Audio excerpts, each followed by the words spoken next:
Buenos días, yo soy Cristina Rivera Fresneda, soy una de las residentes del Centro de Salud de Utrera Sur que ha realizado esta sesión clínica sobre el síndrome confusional agudo. Ya mi compañera ha comentado la primera parte de la sesión y yo vengo a hacer la segunda parte. Vamos a comenzar por el diagnóstico del síndrome confusional agudo y para que sea un poco más didáctico hemos dividido este apartado en otros 3 subapartados, que son la evaluación del paciente con sospecha de un síndrome confusional agudo, el diagnóstico diferencial con otras entidades relevantes y también las pruebas diagnósticas que deberíamos pedir. Comenzamos por la evaluación. Los problemas de conducta de un paciente muchas veces se van a achacar erróneamente a la edad, ya que los pacientes con síndrome confusional agudo suelen ser, como ya comentó la compañera, varones de más de 65 años, y también se le va a achacar estos trastornos de conducta a otras enfermedades previas, como puede ser la demencia o trastornos mentales.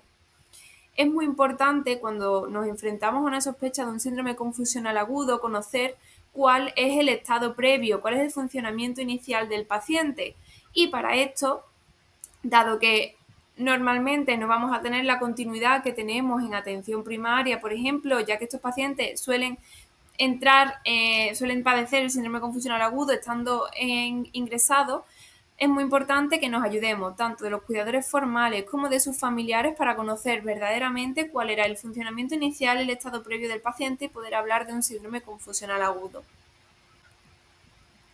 La evaluación se va a dividir en 4 apartados principales.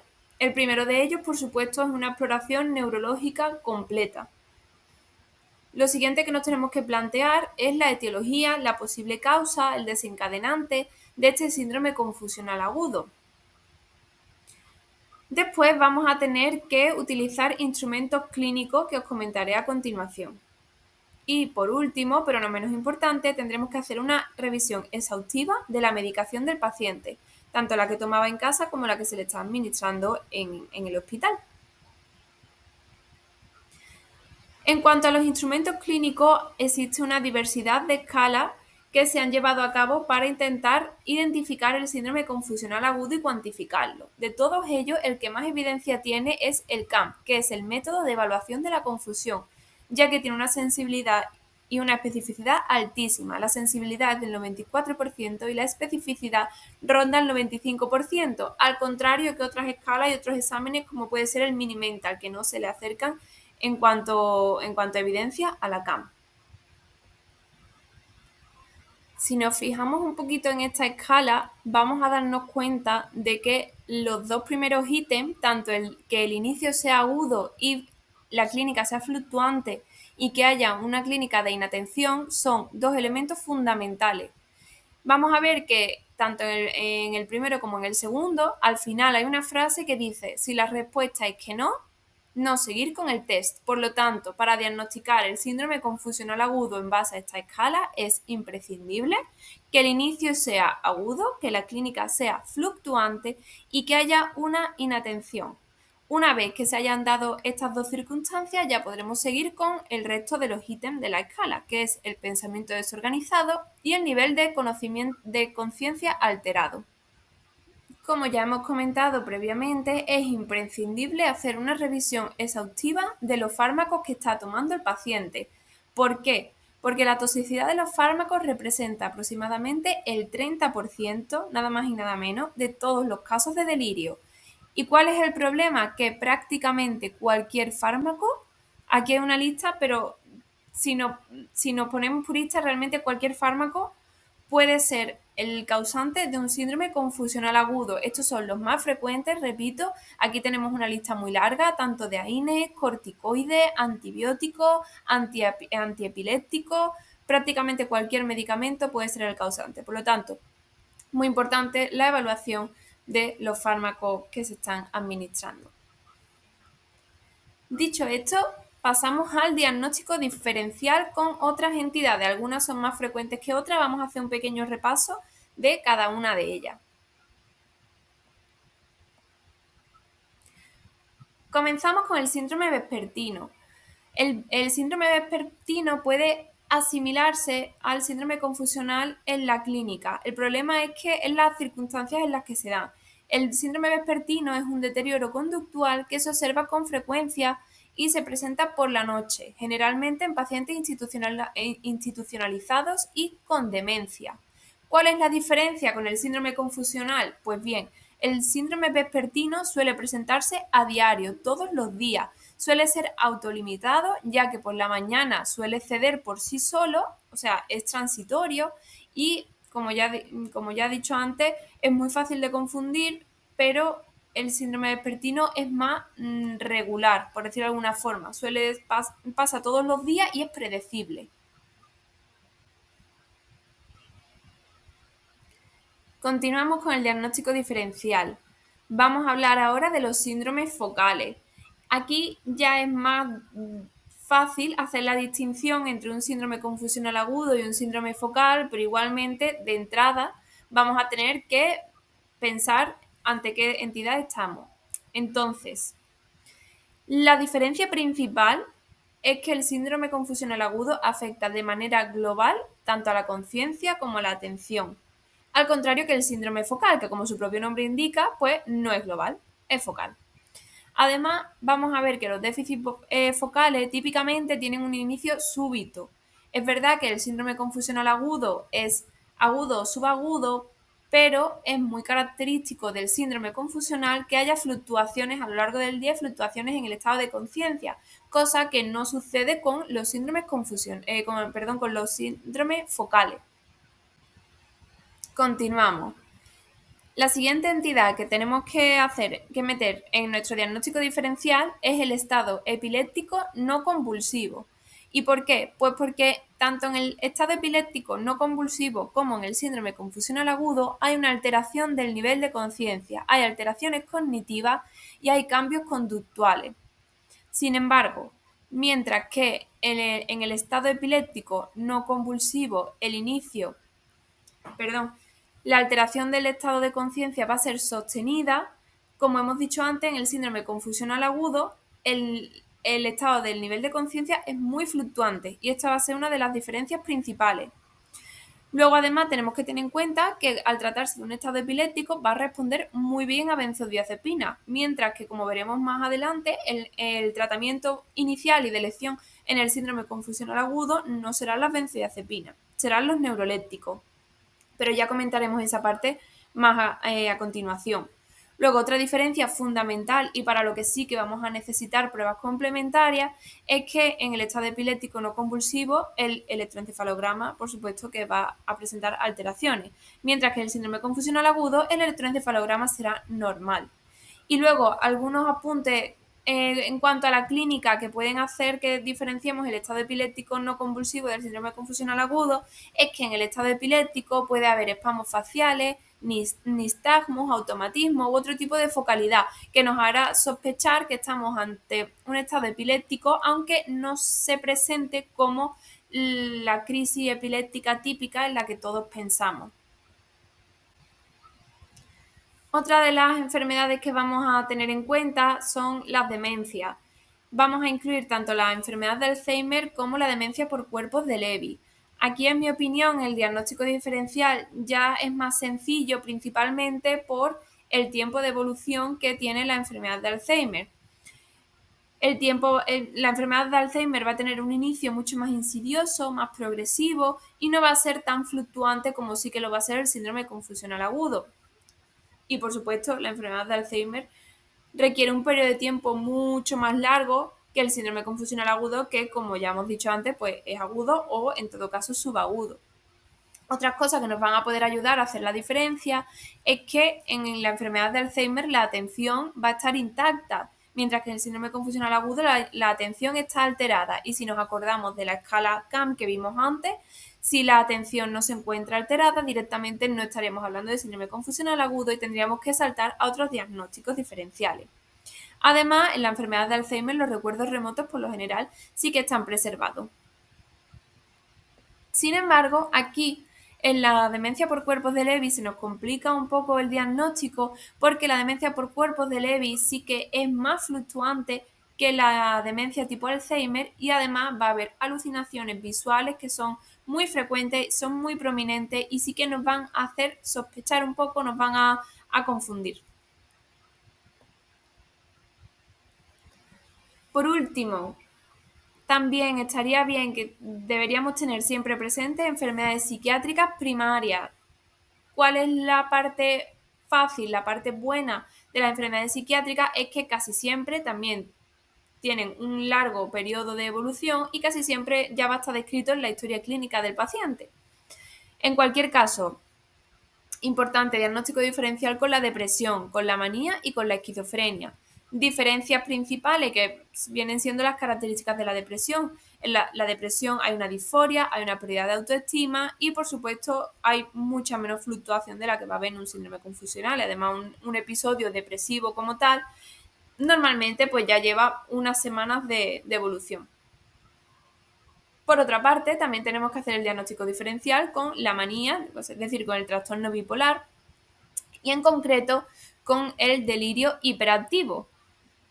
Aquí, como he dicho, lo que nos va a dar la gran pista son los antecedentes personales del paciente. De lo contrario, es más complicado discernir si es una manía, un estado maníaco, o si es un síndrome confusional agudo. Por último, también un poco más complicado, la esquizofrenia. Diferencias principales entre el delirio de una esquizofrenia y el delirio de un síndrome confusional agudo es que en la esquizofrenia el delirio suele estar muy sistematizado y por supuesto, de nuevo, también tenemos la historia clínica del paciente que nos va a dar muchas pistas.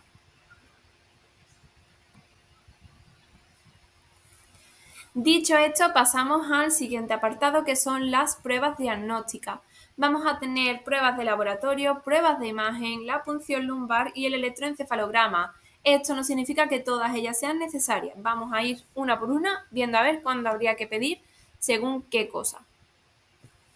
Lo que nos dice la guía es que las pruebas de laboratorio sí que son necesarias, deberíamos pedirlas siempre, al igual que la radiografía de tórax para descartar una infección respiratoria. Dentro de las pruebas de laboratorio, importante pedir siempre un hemograma, unos electrolitos, una creatinina, glucosa, calcio, función hepática, la función renal, el sistemático de orina, el urocultivo. Tenemos que pedirlo prácticamente todo. También deberíamos pedir el test de tóxico, descartar intoxicaciones. También una gasometría venosa, de nuevo para comprobar iones. También, si procede, si el paciente toma litio o digoxina, convendría que pidiéramos los niveles de ambos fármacos. Importante también ver cómo se encuentra la función tiroidea e incluso los niveles de vitamina B12. Por otra parte, tenemos las pruebas de imagen. El TAC craneal no deberíamos pedirlo de rutina, salvo que tengamos una elevada sospecha de otra entidad, de un aloe o de lo que sea. La resonancia craneal, igual, no deberíamos pedirla de rutina, pero en caso de tener sospecha de otra patología, sabemos que la resonancia va a ser más sensible que el TAC, sobre todo para el ictus, las lesiones de fosa posterior y también las lesiones de la sustancia blanca. La punción lumbar tampoco deberíamos hacerla de rutina, salvo que sospechemos una meningitis o una encefalitis.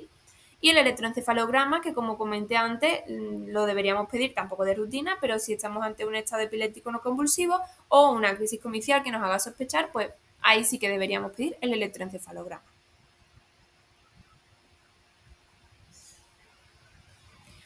Prevención del síndrome confusional agudo. Mucho más importante prevenir que tratar. En todas las enfermedades, pero en el síndrome confusional agudo, mucho más.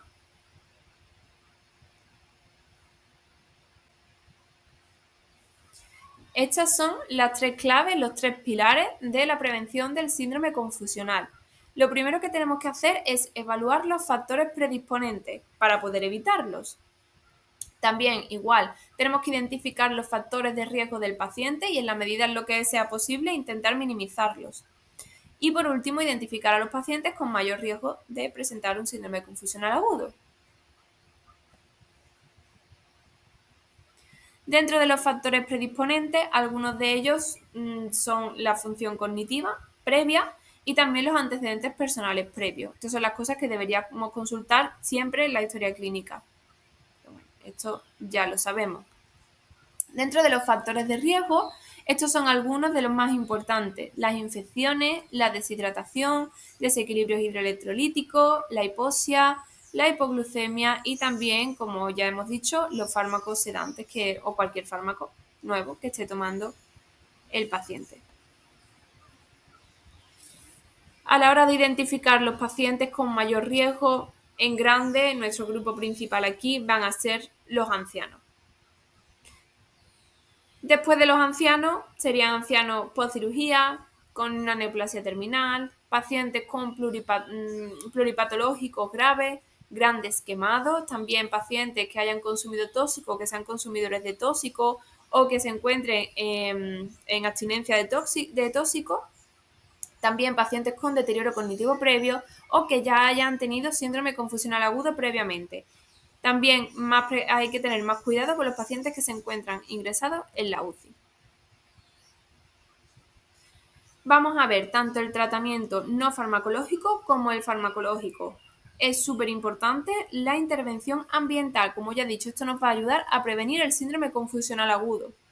Dentro de las modificaciones que podemos hacer en el ambiente en el que se encuentra nuestro paciente, tenemos que intentar siempre mantener el ambiente lo más seguro posible. También facilitar referencias horarias, por ejemplo, poner un reloj que le ayude al paciente a saber qué hora del día, si es por el día o si es por la noche.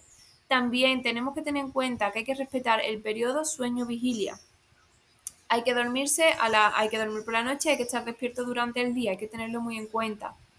De nuevo, priorizar el descanso nocturno y evitar siempre en la medida de lo posible. No, ya sabemos que no siempre podemos hacer esto, pero intentar evitar despertar al paciente por la noche para llevar a cabo algún tipo de procedimiento, para explorarle o para lo que sea. Corregir déficits sensoriales. Esto es muy importante hacerlo sobre todo en las plantas, pacientes que utilizan prótesis auditiva o que utilizan gafas. Muchas veces cuando se les ingresa, estas cosas se pierden por el camino y el paciente a lo mejor no está usando sus gafas y es un miope magno. Entonces todo esto no le ayuda a que no desarrolle un síndrome confusional agudo. Y por supuesto también prescindir de traslados que no sean necesarios para ayudar a que el paciente esté siempre lo más consciente, lo más orientado, tanto en tiempo como en espacio. Continuamos. Intervenciones clínicas que podemos hacer nosotros como profesionales. Pues bueno, hay que asegurar una vía aérea, mantener las constantes vitales, esto, ¿vale? Uso adecuado de fármacos, intentar no sobremedicar ni inframedicar. Hay que mantener una alimentación e hidratación apropiada, muy pendiente del equilibrio hidroelectrolítico, por eso antes hemos pedido una bioquímica y una gasometría. Otro de las causas que pueden desencadenar un síndrome confusional agudo, por supuesto, es el dolor. Por lo tanto, es muy importante hacer un control adecuado del dolor, evitar el uso innecesario de catéteres y de sondas, detectar la causa, ya lo hemos comentado antes, realizar un diagnóstico temprano. Cuanto antes se diagnostique, antes vamos a poder tratarlo. Evitar las restricciones físicas, la contención mecánica desorienta mucho a los pacientes y también siempre deberíamos retirar los objetos peligrosos por si el paciente al final sí que tiene un síndrome confusional, evitar que se haga daño por su seguridad.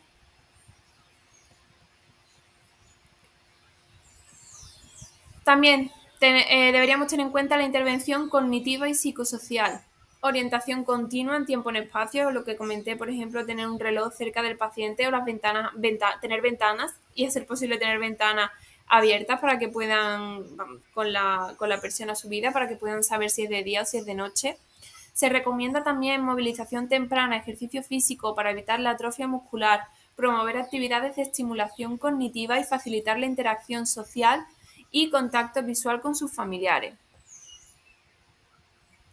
Finalmente pasamos al tratamiento farmacológico. Las claves que tenemos que tener en cuenta es que no hay un fármaco ideal y siempre los fármacos que vayamos a administrar para el síndrome confusional deben ser en la menor dosis posible y durante el menor tiempo en que sea estrictamente necesario. Nuestro objetivo no es sedar al paciente, nuestro objetivo es que el paciente esté tranquilo, pero no sedarlo. Y en caso de agitación, siempre que se pueda, debemos empezar por la contención verbal. Y por supuesto, evitando la mecánica.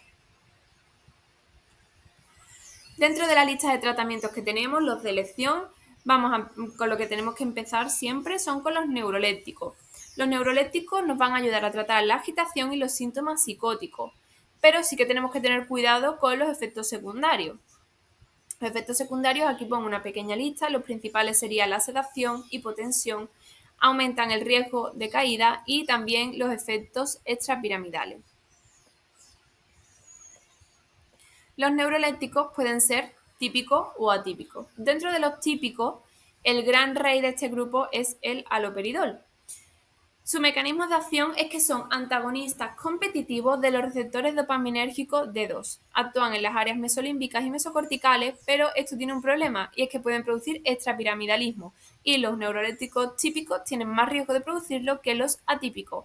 ¿En qué se traduce el extrapiramidalismo? Pues en parkinsonismo, distonía, discinesias tardías, etc. Luego también tiene otros efectos, también tiene un pequeño antagonismo sobre los receptores alfa-1 y también un pequeño antagonismo colinérgico. Todo esto puede producir hipotensión ortostática, riesgo de RAO, boca seca o estreñimiento, pero lo más importante y lo más peligroso es el extrapiramidalismo. Y por supuesto, también es muy importante que pueden producir síndromes neurolépticos malignos. Es infrecuente, pero es una entidad grave y que sí que tenemos que tener siempre en cuenta que vayamos a utilizar un neuroléptico. De nuevo, lo producen tanto los típicos como los atípicos, más frecuente en los típicos. ¿Y por qué? Porque el síndrome neuroléptico maligno está relacionado con el bloqueo intenso y súbito de los receptores dopaminérgicos D2. ¿Cómo identificamos un síndrome neuroléptico maligno? Pues la base de la clínica es la hipertermia, la rigidez muscular, acinesia y la rhabdomiolisis, que va a provocar una mioglobinuria que va a producir una insuficiencia renal. También hay una disfunción autonómica y se altera el nivel de conciencia. Tenemos que tener mucho cuidado cuando vayamos a usar otros fármacos que sean antagonistas dopaminérgicos, porque podemos estar haciendo un doble antagonismo dopaminérgico que va a favorecer el riesgo de síndrome neuroléptico maligno. Por ejemplo, la domperidona, la metoclopramida y también los inhibidores selectivos los inhibidores de la recaptación de noradrenalina y de serotonina, porque aparte de actuar sobre la adrenalina y aparte de actuar sobre la noradrenalina y la serotonina, también por otras vías afectan a la dopamina.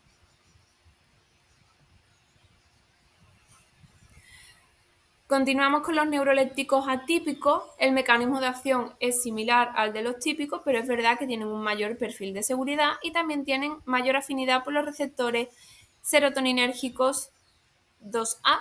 Tienen más afinidad por estos receptores que por los dopaminérgicos de 2, por lo tanto esto hace que se reduzcan los efectos extrapiramidales y que mejoren los síntomas negativos y cognitivos. También tienen mejor perfil en cuanto a discinesia tardía y rigidez.